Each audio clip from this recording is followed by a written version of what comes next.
What can we take from the video game world and apply it to office or work scenarios to make our work more enjoyable? Yeah, so I wrote a whole book about that called The Engagement Game, Why Your Workplace Culture Should Look More Like a Video Game, and kind of looking at like what do games do well and what notes can we take. And it's not always a one-to-one comparison, but I think looking at the way that games provide feedback, as we've talked about, is a big thing that like a lot of managers could do.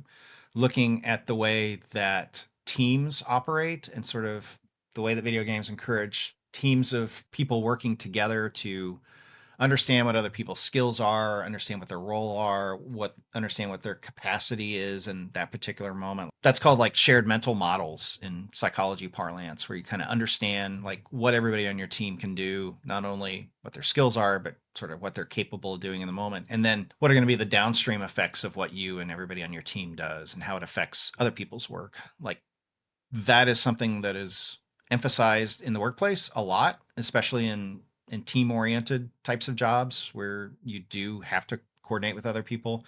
And video games like give you that information and set you up in that way to have great mental models of other players and your opponents, in ways that we could take some notes from, and we could learn how to do that better in the workplace. Goal setting, when is it right to set like a difficult goal versus a experimental goal, those kinds of things. Training and education, I think, has to do a lot with the feedback and the way that video games do that. A lot of games will give you very useful, specific social information about other people and their performance that you could sort of replicate. I mean, that's like hypothesized to be one of the reasons why leaderboards work, is that you see yourself on a leaderboard and you see like, wow, Tony is, 2 steps ahead of me.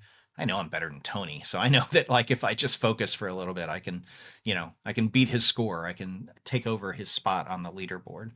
And you got to be careful with that sort of stuff that it doesn't backfire. There's consequences in real life workplaces that aren't present in video games. So, you want to apply some common sense. There's examples on like how to develop organizational culture, because we can look at video game fandom and even game development companies themselves for how they go about creating a culture for fandom and for play and valuing the kinds of things that they value. And the amazing thing is that this is all drawing from, or my observations here, whether I'm talking about video games or the workplace, are drawing from the same psychological theories and research. Like it's the same human nature on display. It's just a different context.